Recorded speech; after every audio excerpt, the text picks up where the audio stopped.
Trump اور پاکستان کے relations کیسے ہوں گے؟ عمران خان صاحب سے کے بارے میں جو توقعات پاکستان تحریک انصاف وابستہ کر رہی ہے، کیا وہ پوری ہوں گی یا نہیں ہوں گی؟ یہ سارے سوال آج کے شو میں ڈسکس کریں گے.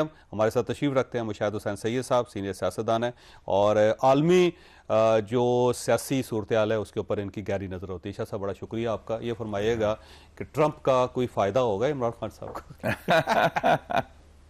میرے خیال میں ٹرمپ کا فائدہ پاکستان کو بھی ہونا چاہیے، اور میرے خیال میں اس ضمن میں عمران خان سے چونکہ ان کے تعلقات ہیں، ان کی اچھی اسلام دعا بھی ہے، اور وہ پاکستان میں اگر وہ کسی کو اچھی طرح جانتے ہیں تو عمران خان کو جانتے ہیں. جب وہ پرائم منسٹر تھے اس کا ویلکم بھی بڑا کیا تھا. تو ٹرمپ جو ہے یہ غیر روایتی بندہ ہے. ٹھیک ہے، یہ کوئی عمران خان کی طرح. ہاں بالکل. وہ مطلب ہے وہ تو اینٹی ان کی اسٹیبلشمنٹ کی پیداوار نہیں ہے ٹرمپ جو ہے. نہیں، وہ بھی اینٹی اسٹیبلشمنٹ ہے، عمران خان بھی اینٹی اسٹیبلشمنٹ. ہاں اس وقت ہاں جی. تو ٹرمپ تو شروع سے ہی اس کا اسٹیبلشمنٹ سے کوئی تعلق نہیں تھا، اس کی پیداوار ہی نہیں تھا وہ. اور ٹرمپ کے بارے میں لوگ بڑا کہہ رہے تھے کہ ناممکن ہے ان کا جیتنا، ناممکن ہے واپسی. تو یہ بھی سبق ہے ہمارے لیے. آپ کہہ رہے ہیں نا سبق کی بات ہے. میں شروع سے کہہ رہا تھا کہ امریکہ میں تبدیلی آنے والی ہے اور ٹرمپ جو ہے یہ الیکشن جیتے گا. اور بڑی اچھی بات ہوئی کہ اس طریقے سے جیتا ہے وہ کہ وہ اس میں کوئی ابہام ہی نہیں رہا.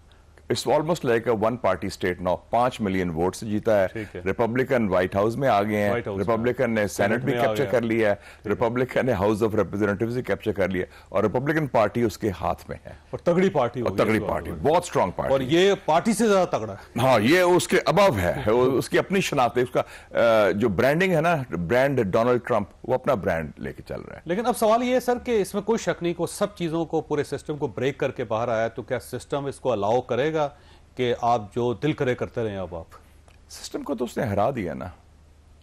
سسٹم ہار مانتا نہیں ہے ویسے. نہیں وہ نہ مانے، کہتے ہیں نا فلم بھی آئی تھی امپائر اسٹرائکس بیک. سسٹم کو تو اس نے ہرا دیا نا، اور ہلا بھی دیا اور ہرا بھی دیا، کیونکہ ان کی توقعات تو نہیں تھی نا. اور دیکھیں نا انہوں نے ایک سافٹ کو کیا بائیڈن کو نکالنے کے لیے. انہوں نے کہا کہ یہ نہ ہو کہ بائیڈن کمزور، تو اس کو لانچ کر دیا، کاملا ہارس کو. حالانکہ یہ بھی بڑی کمزور کینڈیڈیٹ تھی، جان نہیں تھی اس میں، لیکن ان کا خیال تھا کہ نیا چہرہ ہے، خاتون ہے، اور وہ کہیں گی کہ جوان ہے اس کے مقابلے میں. وہ 78 سال کا ہے، ہر قسم کا ووٹ لے لیں گی، وہ ہر قسم کا ووٹ لے لے گی. لیکن وہ چونکہ میسج نہیں دے سکی اپنا کہ کس طرح وہ فرق کیا ہے اس کا اور بائیڈن میں. اور ٹرمپ کے خلاف بس یہی کہا کہ یہ بہت بوڑھا ہے اور یہ فاشسٹ ہے. تو یہ تو پھر بات نہیں بنتی نا. اور دوسری سائڈ پہ میں نے دیکھا کہ ٹرمپ جو نا بڑا کنوکشن کے ساتھ بولتا، بڑی کلیئرٹی تھی کہ یہ جی ہم جو غیر قانونی لوگ ہیں ان کو نکال دیں گے، ہم آنے نہیں دیں گے کسی کو. امریکی عوام کی جو نبض ہے نا اس نے پکڑی ہوئی تھی. اس کو پتا تھا کون سے ایشوز ہیں. سب سے ایک سوال اس نے پوچھا کہ are you better off today اور ناٹ. ٹھیک ہے، کہ آپ کے حالات بہتر ہوئے ہیں. بیسک کویشچن تو یہی ہوتا ہے. لوگوں نے کہا نہیں ہوئے، انہوں نے کہا پھر مجھے چوز کرو. ہاں تو اور پھر انہیں کہا جائیں گے یہ فرق ہے نا. اور جو ایک سروے میں نے دیکھا تھا گیلپ پول کا آیا تھا، انہوں نے کہا تھا اکتوبر میں 2 ہفتے پہلے 72% امریکن کہہ رہے تھے کہ ملک غلط سے مت بچا رہا ہے. ٹھیک ہے، country is going in the wrong direction. اور دوسری بات ہی 62% کہہ رہے تھے کہ جو معیشت کی وجہ سے میرے حالات، اپنے حالات خراب ہوئے. سو تو وہ اس کا ملبہ تو بہت زیادہ، ہاں جی، اس کا پھر ملبہ کس کے پر گرنا تھا؟ جو بائیڈن پہ، اور بائیڈن کی جو رننگ میٹ ہے یا وائس پریزیڈنٹ ہے اسی پر گرنا تھا. تو ٹرمپ نے پورا اس کا فائدہ اٹھایا اور بڑا ٹف کیمپین کیا اس نے. اب ایک ماضی کا ٹرمپ تھا کہ صبح اٹھ کے 8 بجے وہ کوئی نہ کوئی ٹویٹ کر دیتا تھا، اور اس کے بعد پوری دنیا کے اندر آگ لگ جاتی تھی، ہر سائڈ پہ سکرینیں گرم ہو جاتی تھی، لوگ رسپونڈ کرنا شروع کرتے تھے. کبھی پاکستان کو چھیڑ دیا، کبھی میکسیکو کو چھیڑ دیا، کبھی جاپان کو چھیڑ دیا، کبھی یورپ کو چھیڑ دیا، کبھی برازیل جو اس کو ٹائٹ کر دیا. ایران کے ساتھ بھی ان کے کچھ نہ کچھ معاملات چلتے رہتے تھے. وہ ٹرمپ اور آج کے ٹرمپ میں فرق ہوگا یا ویسا ہی ہوگا؟ میرے خیال میں کچھ سبق سیکھا ہے. دیکھیں نا وہ جو ٹرمپ تھا وہ تو پوری گورنمنٹ اور پوری فورن پالیسی اس نے ٹویٹ پہ چلائی تھی. ٹھیک ہے، آپ کو یاد ہے 1 جنوری 2018 کو پاکستان کے بارے میں ٹویٹ کر دیا ایک دم کہ جی ہم نے یہ کیا، وہ صبح کی تھی بڑی ارلی مارننگ، اور پاکستان نے کوئی ڈیلیور نہیں کیا جی. $33 ارب، اور آ کے وہ کچھ فگرز بھی غلط تھے لیکن ہم نے جواب شاید مؤثر نہیں دے سکے اس وقت. لیکن اب جو میں نے ٹرمپ دیکھا ہے الیکشن کیمپین میں، اس میں زیادہ تحمل ہے، زیادہ مستقل مزاجی ہے، زیادہ سٹیبلٹی ہے اور زیادہ کلیئرٹی ہے. مثلا یہ ٹرمپ وہ تھا جو وائٹ ہاؤس میں راتوں رات کسی کو سیک کر دیا. ٹھیک ہے. فارن منسٹر کو جو سیکرٹری آف اسٹیٹ کو سیک کیا تھا, وہ کئی 2-3 جنرلز بھی سیک کیے تھے, chief of staff John Bolton قومی سلامتی کے وزیر کو سیک کیا تھا. اس دفعہ اس نے کسی اپنے سٹاف کو نہیں سیک کیا. ٹھیک ہے. اور کچھ لوگوں کا خیال بھی تھا کہ غلطیاں بھی ہوئی ہیں, لیکن اس نے کہا نہیں, ٹیم کو چلاؤ. ٹھیک ہے. اور اس نے اگر اٹیکس بھی کیے تو اس نے اس طریقے سے کیے, ایشوز کا فوکس کیا. ٹھیک ہے. اور وہ ایشوز پر وہ قائم رہا اور اپنے سٹائل میں. اور سب سے بڑی بات تھی کہ 2 دفعہ قاتلانہ حملہ بھی ہوا. ٹھیک ہے. ایک بال بچا آلموسٹ جسے کہتے ہیں, اور دوسرا ایک وہ پہلے پکڑا گیا پلاٹ تھا. تو اس دیکھیں نا, لیڈر جو ہوتا ہے اس کا جو پتہ چلتا ہے کیریکٹر کرائسس میں, ٹھیک ہے, بحران میں. جب اس کو گولی چلی ہے تو کھڑا رہا, اس نے کہا موقع دکھایا, فائٹ فائٹ فائٹ. تو اس سے لوگوں میں کہا گیا دلیر آدمی ہے, یہ بھاگا نہیں ہے, گھبرایا نہیں ہے, اور اس میں جان ہے. تو اس نے پھر اس کو اوورکم کیا, اور آپ نے دیکھا کئی دفعہ وہ ڈانس کر رہا ہے, کبھی وہ مذاق کر رہا ہے, کبھی وہ سائن کر رہا ہے. پراپر ایک امریکن کلچر جو ہوتا ہے یا امریکن کریکٹر ہوتا ہے, امریکن کریکٹر جو پیور امریکن کریکٹر ہے, کھلا ڈولا جسے ہوتا ہے نا, تھاپڑی مارنا, گپ مارنا, سارا کچھ. اور آپ نے دیکھیں گے کئی اس کے آئے ہیں کہ صبح کس ٹائم کیمپین شروع ہوتا تھا, 7 بجے صبح شروع کر کے وہ رات کو جا رہا ہے 2-3 بجے تک. لیکن سب دیکھیں, پچھلی بار ٹویٹر اس کے کنٹرول میں نہیں تھا, اس بار تو اس کے کنٹرول میں. ایلان مسک جو ہے وہ باقاعدہ سب سے بڑا ڈونر بھی تھا ان کا, اور اب وہ اس کو اپنا مشیر بھی بنا رہا ہے, اور اگر ایڈوائزر ہو گیا تو پورا ٹویٹر ان کے ہاتھ میں. تو آپ کا خیال یہ ہے کہ یوز نہیں کرے گا پھر وہ. آپ دیکھیں نا ٹویٹر میں اس کی کتنی فالوئنگ تھی پہلے, 86 ملین, 8.5 کروڑ. تو جو امریکن اخباروں کی سرکولیشن ہے وہ میرے خیال کو 1-1.5 کروڑ شاید اتنی ہے. تو وہ تو ظاہر ہے کہ اس نے کہا کہ مجھے تو ضرورت نہیں آپ اخباروں کی. تو اس کیمپین میں یہ جو آپ نے بات کی ہے, الیکشن کے بعد کوئی 60-70 اخباروں نے کاملا ہارس کو انڈورس کیا, تائید کیا کہ جی یہ بڑا اچھا ہے. اس نے کہا پرواہ نہیں ہے مجھے. سو وہ پرنٹ میڈیا کی ارریلیونس ہوگی. اور ایک اور چیز ہوا ہے, یہ جو CNN ٹائپ سارا کچھ تھا, CNN بھی فارغ ہو گیا. آپ نے دیکھا کہ اس کی ریٹنگز بڑی کم گئیں, اور میں نے تو دیکھا تھا CNN کا جب اعلان ہو رہا تھا کہ ٹرمپ جیتنے والا ہے, ان کے تو اینکر ہونے والے ہو گئے تھے. بالکل ٹھیک ہے. اس کا مطلب ہے کہ وہ کتنے جذباتی تھے, کتنے نظریاتی تھے, اور کتنے اینٹی ٹرمپ تھے.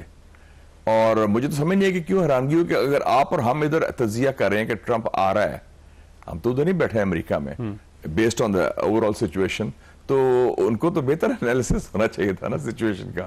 اس کا مطلب ہے ان کی خواہش تھی, چاہت تھی کہ کسی طریقے سے اس کو روکا جائے. ٹھیک ہے, اور روک نہیں پایا. اب وہ روک نہیں پایا اور وہ حاوی ہو گیا. تو یہ بھی بڑی ہمت کی بات ہے. میرے خیال میں سیاسی تاریخ کا, جدید تاریخ میں سب سے بڑا پولیٹیکل کم بیک ہے.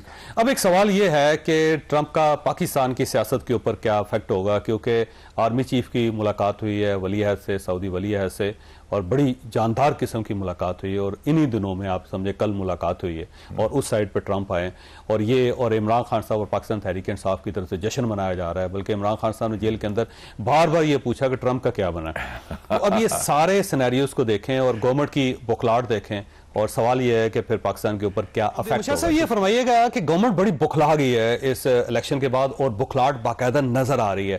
دوسری سائڈ پہ پاکستان تحریک انصاف بہت زیادہ خوش ہے. عمران خان صاحب بار بار پوچھ رہے تھے کہ ٹرمپ کا کیا بنا, ٹرمپ کا کیا بنا, ایسے جیسے خود انہوں نے اپنے سٹیکس رکھے ہوئے سارے الیکشنز کے اندر. پھر ہمارے آرمی چیف کی ملاقات ولی عہد کے ساتھ, تو یہ سارا سینیریو بن کیا رہا ہے. دیکھیں نا, آپ نے جشن کی بات کی تو ریاض اور ابو دھابی میں بھی بڑا جشن منایا گیا. ظاہر ہے. اور اس وقت ٹرمپ کے جو مسلمان جو حکمران ہیں, اس میں جو 2 بیسٹ فرینڈ ہیں, اتحادی جو اتحادی بھی ہیں, یار دوست کے, یاری کہہ لیں آپ. ایک ہے کراؤن پرنس پرائم منسٹر محمد بن سلمان, MBS, اس نے ٹیلی فون بھی کیا ہے. اور دوسرا ہے UAE کے صدر محمد بن زائد, MBZ. سو MBS MBZ یہ ان کے خاص ہے. اور جو بھی نقشہ بنے گا مڈل ایسٹ کا, اور میرے خیال میں جب 11 کو میٹنگ بھی ہو رہی ہے OIC کی, عرب لیگ کی, اس میں وہ کوارڈینیشن ہوگی امریکہ, سعودی عربیہ اور UAE کا. ایک تو یہ ہوگی. اور جو PTI والے ہیں وہ جشن جو منا رہے ہیں وہ جسٹیفائڈ ہیں, کیونکہ ان کو ایک امید کی کرن بھی نظر آ رہی ہے, ان کو ایک راستہ بھی نظر آ رہا ہے, اور ان کو یہ بھی پتا ہے کہ ٹرمپ جو ہے وہ کوئی اس ٹائپ کا روایتی سیاستدان نہیں ہے, وہ اپنی کھلا ڈولا سٹائل کا ہے. اور میں گورنمنٹ کی بخلاہٹ تو مجھے سمجھ نہیں آتی, بخلاہٹ نہیں ہونی چاہیے. ہے ویسے آپ کو محسوس ہو رہی ہے نہیں ہو رہی؟ ہاں, بیانات شروع ہو گئے ہیں کہ جی یہ نہیں ہوگا تو وہ ہوگا تو فلاں. خواجہ آصف صاحب کا بیان دیکھ لیں, پھر رانا ثناء اللہ میں نے صاحب ویسے کا بیان پڑھے تو نہیں کسی کے, لیکن جو مجھے محسوس ہوا ہے بار بار ذکر کر رہے ہیں کہ نہیں جی امریکہ انٹرفیئر نہیں کرے گا, امریکہ نہیں کہے گا. امریکہ یار کہے نہ کہے, آپ کو کیا رہے؟ ہاں, اور کیوں مطلب انٹرفیئرنس کا خطرہ کب سے شروع ہوا؟ وہ 5 نومبر سے شروع ہوا ہے نا ایک دم. امریکہ تو پہلے بھی تھا, امریکن گورنمنٹ بھی, ابھی تو گورنمنٹ بھی نہیں آئی ٹرمپ کی, تو اس کا مطلب ہے ان کے پیچھے کوئی خوف ہے, خدشات ہے. تو خوف کی بنیاد پہ تو پالیسی نہیں بنتی نا. آج دیکھیں دفتر خارجہ کی طرف سے رسپانس آیا, ہاں ایک آفیشل سٹیٹمنٹ بھی آ گیا ہے, تو ایز اف کہ سارا کوئی تیاری کر رہے ہیں. کیونکہ آپ کو کہا تو نہیں جا رہا, یا تو مطالبہ کیا جا رہا ہو کہ کہا جا رہا ہو, پھر آپ رسپانڈ کریں, آپ اس سے پہلے ہی کر رہے ہیں. ہاں, تو میرے خیال میں ایسی کوئی ہمیں ذرا کانفیڈنس ہونا چاہیے اپنے, ہم ایک ریاست بھی ہیں اور ریاست کے نمائندے حکومت ہوتی ہے, تو حکومت کو تو بڑا کانفیڈنس ہونا چاہیے. خاص طور پہ اب اتنی امینڈمنٹ بھی پاس ہو گئی ہیں, سب ایک پیج پر بھی ہیں, اور سارے کہتے ہیں کہ ہم تاحیات حکومت بھی کریں گے, تو پھر خوف کس بات کا؟ تو اس کا مطلب ہے کہ کچھ حالات, معاملات ٹھیک نہیں ہے, کچھ چیزیں ری شیپ ہو رہی ہیں. ری شیپ, کیونکہ یہ جو تبدیلی آئی ہے امریکہ کی, یہ بہت بڑی سیاسی تبدیلی ہے, اور عالمی سیاست پر اور ریجنل پالیٹکس پر اور ہر ملک پر اس کا افیکٹ ہوگا. اور پاکستان جو ہے, جو ہم خود بھی ریلیونٹ پلیئر ہیں, ہم بڑے امپورٹنٹ پلیئر ہیں, اور دوسری بات ہے جو یہ خطہ ہے, یہ تو بہت امپورٹنٹ خطہ ہے نا. ہمارے ارد گرد کون کون ہے؟ ہندوستان ہے, چین ہے, روس ہے, ایران ہے, افغانستان ہے, وسطی ایشیا ہے. وی میٹر. وہ اس سارے ریجن میں نا شاہ صاحب, پاکستان سب سے پرانا الائی ہے امریکہ کا. بالکل. تو اس کا مطلب یہ ہوا کہ امریکہ کے اندر جو تبدیلی آئے گی افیکٹ آئے گا پاکستان کے اوپر. بالکل. اور پاکستان کے اندر جو تبدیلی آئے گی وہ افیکٹ کرے گی امریکہ. ایک اور فیکٹر بھی آ گیا نیا, سرکاری, اب چھوڑیں آپ, جو پاکستان ڈائسپرا ہے, جو امریکہ میں مقیم ہے, پاکستانی اوورسیز پاکستان جنہیں ہم کہتے ہیں, اور جو اب بڑے امپورٹنٹ پوزیشنز پر ہیں, جو اثر رسوخ رکھتے ہیں, جو پیسے والے لوگ ہیں, جو ایکٹیو بھی ہیں سیاست میں, گو کہ کوئی الیکٹ تو نہیں ہوا, 3 مسلمان تو الیکٹ ہو گئے ہیں اس میں, لیکن وہ ان کا رول ہے. اور امریکن سسٹم چلتا بھی ایسے ہی ہے, ڈونیشنز, ڈونرز پیسہ دیں, لابی کریں اپنا, کیونکہ میں واشنگٹن رہا ہوں ایز اے اسٹوڈنٹ, آپ بھی کئی دفعہ گئے ہیں امریکہ, وہ ایک بازار ہے, market place of ideas, narratives. آپ بیانیہ بیچ سکتے ہیں, آپ مارکیٹ کر سکتے ہیں, یار یہ میرا موقف ہے, وہ کھلا بازار ہے. آپ ہائر کریں لابیسٹ, آپ خود کریں, آپ کانگریس مین کو پیسہ دیں, ڈونیشن جو کہتے ہیں, آپ سینیٹر کو دیں, آپ کا موقف آگے ہوگا. ٹھیک ہے. اور ابھی لوگ کہہ رہے ہیں کہ جو ایلن مسک جو ہے, اس کو کل ہی جو سٹاک مارکیٹ اوپر گیا ہے, کوئی اس کو کوئی 26-27 ارب ڈالر کا فائدہ ہو گیا ایک دم. 16% تو اس کے ایک شیئر سے جو چلیں گے, دوسرے شیئر 8%. تو آپ ایک دم ہو, جو بلینئرز جو سپورٹ کر رہے ہیں, اور جیف بیزوس بھی ہے جو 125 ملین لگا کے آپ نے 35 بلین کما لیا آرام سے گھر بیٹھے, دیکھیں نا. تو یہ دس از امریکن سسٹم, جو کیپٹلسٹ سسٹم ہے, اور اس میں جو لابنگ انڈسٹری ہے وہ کوئی 1 لاکھ لوگ اس میں ہیں, اور کوئی بلینز آف ڈالرز کی انڈسٹری ہے. تو اس میں تو آپ, اور ہم نے بھی لابیسٹ ہائر کیے ہیں, پاکستان نے بھی, عمران خان نے بھی لابیسٹ ہائر کیے ہوئے ہیں. ٹھیک ہے.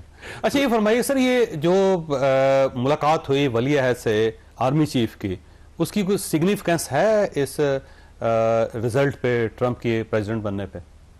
یہ نہیں مجھے پتا کہ وہ شیڈیول کب ہوئی تھی, لیکن اس میں ایک چیز تو کلیئر ہے نا کہ پاکستان سعودی عربیہ کے تعلقات بہت مضبوط ہیں. ٹھیک ہے.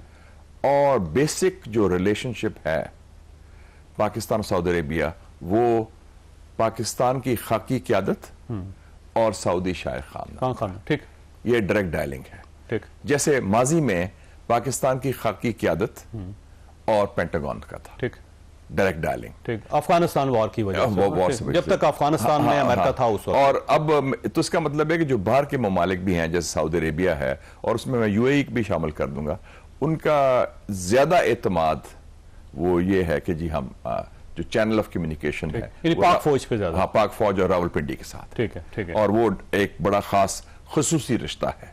اور جس قسم کے وہ انہوں نے جو میں نے دیکھا ہے کہ آپٹکس باڈی لینگویج جو پریس ریلیز بھی دی انہوں نے کافی اس کو اہمیت دی. اور یہ پریس ریلیز پہلے سعودی عربیہ میں آئی ہے, ہاں سعودی عربیہ کی طرف سے, پاکستان کی طرف سے بعد میں آئی, انہوں نے ریلیز کیا, انہوں نے ریلیز اور ان کا مطلب آفیشیل ریلیز تھا کہ ایک آشیرواد کا بھی مطلب ہے کہ سپورٹ کا بھی ہے. تو اس کا مطلب ہے کہ ہمارا جو چینل آف کمیونیکیشن ہے, اور ویسے بھی جو سارے انویسٹمنٹ لینے میں کلیدی کردار تو آرمی چیف کا ہی ہے نا. اچھا یہ فرمائیے گا کہ اب کیا ٹرمپ فون کرے گا پرائم منسٹر کو ہمارے اور کہے گا چھوڑو عمران خان کو, کیوں ہولڈ کیا بس؟ شاید ڈائریکٹلی نہ کرے, ان کے اور بھی سیکرٹریز بھی ہیں, انڈر سیکرٹریز بھی ہیں, ٹویٹ بھی کر سکتا ہے اور چینل بھی استعمال کر سکتا ہے. آپ دیکھیں سعودی عربیہ کا چینل ہے, نہیں جب میاں صاحب کا جو ایشو آیا تھا کو کے بعد, کلنٹن نے ان کو رہائی کرائی نا. کلنٹن نے کیا کہا؟ کلنٹن نے کہا کہ جی میرا ٹرم ختم ہو رہی ہے 20 جنوری 2001 کو, my friend Nawaz Sharif should be free before that. انہوں نے کنسورشیم بنایا, انہوں نے کہا 3 ممالک کو, سعودی عربیہ, یو اے ای اور قطر, کہ آپ کی ذمہ داری ہے, اور آپ کس طریقے, اور آپ یاد ہے پہلا وزٹ قطر کے وزیر خارجہ کا ہوا, پھر یو اے ای کا بھی ہوا, اس کے بعد سعودی عربیہ, اور سعودی عربیہ تو الٹیمیٹ جگہ نا. اور آپ 10 دسمبر 2000 کو وہ بوئنگ طیارہ آیا لیبنان سے, جی وہ سعودی عربیہ جو 747, اس میں سعد حریری تھے لیبنان کے, جو رفیق حریری کے صاحبزادے, سابق وزیر اعظم بھی ہے لیبنان کے, اور وہ سارا انہوں نے, اور اس کے پائلٹ تھے شجاعت عظیم. بالکل آپ بالکل صحیح کہہ رہے ہیں. تو آپ دیکھیں کہ وہ سارا وہ انہوں نے, اور کلنٹن نے کہا کہ بس مشن اکمپلشڈ,